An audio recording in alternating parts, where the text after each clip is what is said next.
Welcome back to the California Conversation. I'm Tess Abraham. Back in November, voters faced a major decision. Should California raise the minimum wage even higher? Months before that, Governor Gavin Newsom passed a bill that raised the minimum wage to $20 an hour for fast food workers across the state. It sounds great, right? Higher wages, living wage. It's supposed to help people be able to afford the high cost of living here. But does minimum wage actually help the communities that it's intended to, or does it just make things worse? That is what I am breaking down for you today. But before we get started, make sure to like this video, subscribe to this channel if you haven't already, and ring that notification bell so that you stay up to date on all things California politics. Let's break down the arguments. The main argument in support of raising the minimum wage is the idea that California is a really expensive place to live. And again, there's that high cost of living. And so in order to help keep up with that, minimum wage workers should continue to see an increase year over year in the minimum wage. On the opposite hand, those who are opposed to raising the minimum wage often argue that this increases inflation and that it hurts small businesses, which then in turn hurts the employees of those businesses as they are often laid off or reduced hours in order to help compensate for the business's need to accommodate that higher minimum wage. So we see supporters of raising the minimum wage as highlighting a key issue, which really is that people can't afford to live here, and especially in low-income communities, they might need higher wages in order to support their families and stay in California. That's a valid issue. So what are we supposed to do with that? As always, looking at policy is not about how we feel or what we think that it should do. We need to look at the facts of how these policies break down, how they actually affect the people who are going to be under their rule. And that way we can honestly examine if it is a good policy position or if there is a better one that we can enact. So let's do just that. When it comes to raising the minimum wage, first is the problem of inflation. Inflation is the general increase in prices across the whole economy. And in reality, according to the basic laws of economics, raising the minimum wage does contribute to inflation. Here's how that works. When the minimum wage increases, businesses have to pay their employees more money. When businesses have to pay more money, they often increase their costs. This is the wage price spiral. Higher wages lead to higher prices, which leads to a need for higher wages to cover the higher prices, but that only leads to higher prices, and on and on and on it goes. Okay, she's in a loop. You broke her brain. I'm gonna take her out of here. 21J, which I can't get without an approved 1290, which I can't get without. So as more businesses across California have to contend with higher costs of wages, they also raise their prices, which increases the general cost of living for everyone in the state. That is inflation. So why are businesses raising their prices? Well, again, it's because their own costs are increasing and many businesses can't just absorb higher costs. So they push that cost onto consumers in the form of higher prices. This is what's known as cost push inflation. As this inflation is rising due to wage hikes, then the purchasing power of your wage automatically starts to decrease. So while you might be making $20 an hour opposed to the previous $15 an hour, now because everything is more expensive, that $20 an hour doesn't really feel like it's much more than the $15 that you were making because you're paying higher prices for the goods and services that you have to buy. Okay, let's make all of this more tangible with a real life example. Imagine there's a small cafe in California that pays its workers $12 an hour. Now let's say that there's a wage increase to say that they have to pay $17 an hour. Now they have to pay their employees an extra $5 per hour compared to what they were paying them in the past. But is that business or that cafe making any more money to pay their workers with? No, they have the same goods, the same services, the same coffees, the same pastries.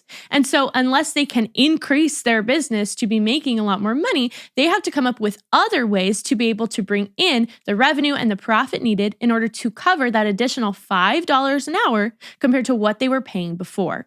So you as a customer might have gone to the cafe and gotten a latte for $3, but now you show up and the lattes are $5. They do that because they're raising their prices in order to generate more revenue to cover their rising costs.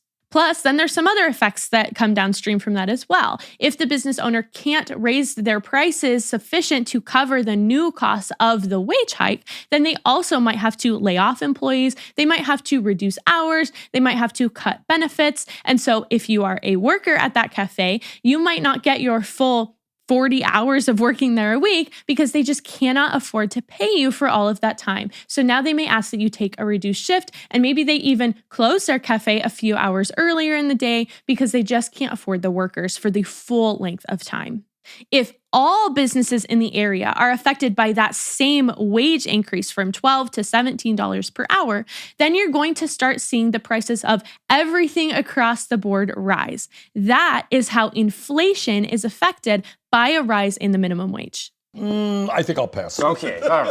These basic economic principles are key to understand because you will hear politicians, especially in California, talk a lot about raising the minimum wage. And it sounds really good, like we talked about earlier. It sounds like you get a living wage. It sounds like they're so compassionate. They use buzzwords like low-income communities and minimum wage workers. And you think, how could it be a bad thing to pay people more money? I would love to make more money. And so I want to support these policies. But you need to cut through to see what the real effects of these policies will be. Because if they promise one thing, but it delivers an entirely different thing, then that is the very definition of bad policy. And we should not vote for or promote that. We want real solutions, effective solutions that will actually help to bring down the cost of living and will actually help people's purchasing power be higher so that you can buy more with your dollar, not have that dollar devalued. The prime example of this is Barbara Lee, who was running for California's Senate position last year, and I believe she was just elected mayor of Oakland, and she ran on the platform that she would raise the minimum wage to $50 an hour. You're calling for a $50 an hour federal minimum wage. That's 7 times the current national minimum wage of $7.25 an hour. Can you explain how that would be economically sustainable for small businesses? Just do the math. Just do the math.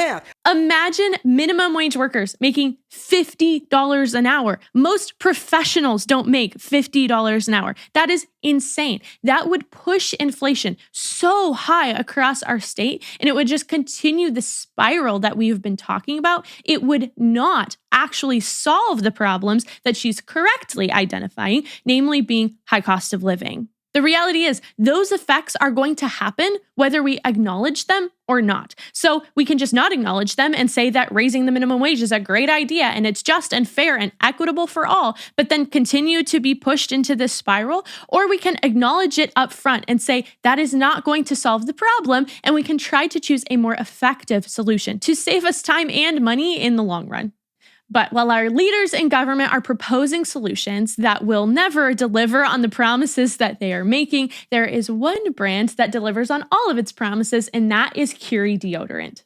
Deodorants often contain aluminum, parabens, and other toxins that you do not want in your body, as they can be affecting your fertility and just your overall goal to get toxins out of your home and your skincare routine. Curie deodorant is different. They are formulated to some of the highest clean standards, even cleaner than the standards set in the EU, and they really deliver on the promise to be both a clean product and yet still be effective at fighting body odor. I know this firsthand because I use their deodorant every day, and it works way better than any other brand that I've ever tried. And trust me, I have tried a lot of brands. There are no empty promises here.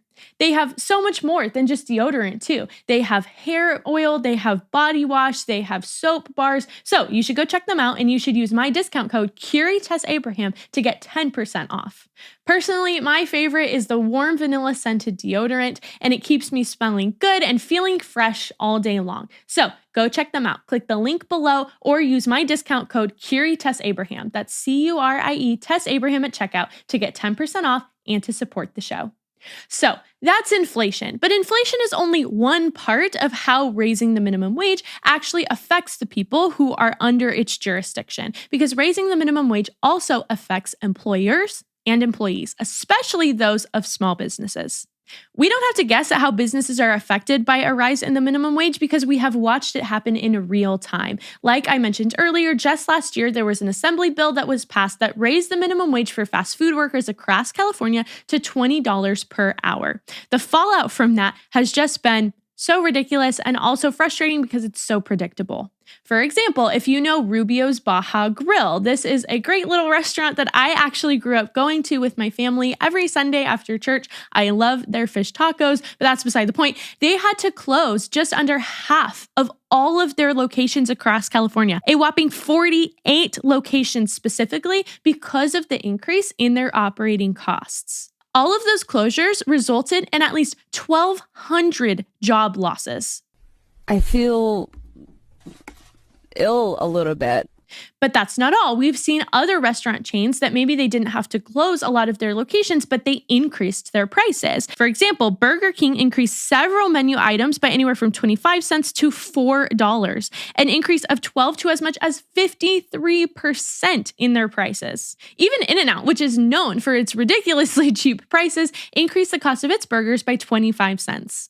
Plus, an owner of 18 McDonald's locations across the state said that his costs increased by 25%, and so he had no choice but to increase the prices of the menus at his locations. This doesn't even mention all of the other side effects that we talked about, like mass layoffs, like increasing in automation so that you need less employees, like a reduction in benefits. We've also seen this come out in staffing shortages. You go to any restaurant and they're usually understaffed. Even sit-down restaurants, we'll go in. I'll go in with my husband on the weekend. We'll go to have dinner and we'll see tables that are just open, but no one is serving them because they just don't have the staff to be able to handle those tables. Just think, this has only been for the food industry. Is this the model that we want to use across all industries in California? I don't think so.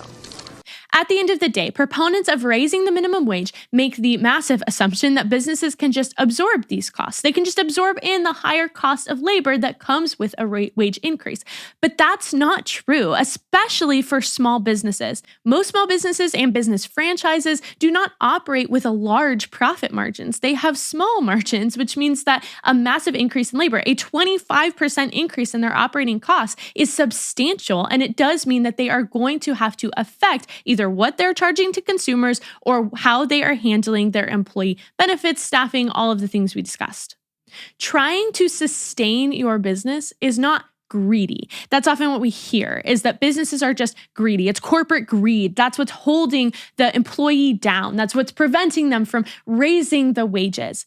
But trying to make sure that your business stays in business isn't greedy. It's just common sense. And we want businesses to stay in business because they sustain the economy. They give us the goods and the services that we need. And so we should not be labeling them as greedy and pushing them out of business by forcing them to raise their wages again and again and again, higher and higher, when it's not even helping the economy. Instead, we should be doing what is best for them to keep them in business, to work with them to find sustainable solutions that will actually help with the cost of living crisis. And this really brings me to the key point to understand with the minimum wage, which is that while it sounds good to increase wages, and I agree that cost of living is a true crisis across our state and it's hard to afford to live here, it's all just a Band-Aid fix. Sounds good, doesn't work. We've seen this cycle again and again. It's why the minimum wage in California is so high, is because there's always a push for more. Increasing the wages never stops there. Once it's an increase from $15 to $20, then it will be $20 to $25, then it will be to $30, and it will just never end. It's a hamster wheel that you cannot get off of because it pushes up inflation. So then we drive up more wages, which pushes up inflation, and we drive up wages, and on it goes. Our government leaders and our representatives need to be honest about the economic data and the facts of how increasing the minimum wage actually affects residents of the state. And they need to stop proposing policy positions that just sound good and that they know will have widespread appeal, but will not actually fix anything and really will just make things worse in the long run. So we need effective solutions that actually support workers and employers across the state. We need to encourage businesses and people to continue to work hard, to be rewarded for their work, and to achieve the American dream right in their own communities. Raising the minimum wage is really just hurting Californians, plain and simple. Thank you so much for joining me here today. I hope it was helpful for you as you navigate life in our state and that you even learned something new. You can follow me on social media at It's Tess Abraham, and I'll see you back here next time for another episode of The California Conversation.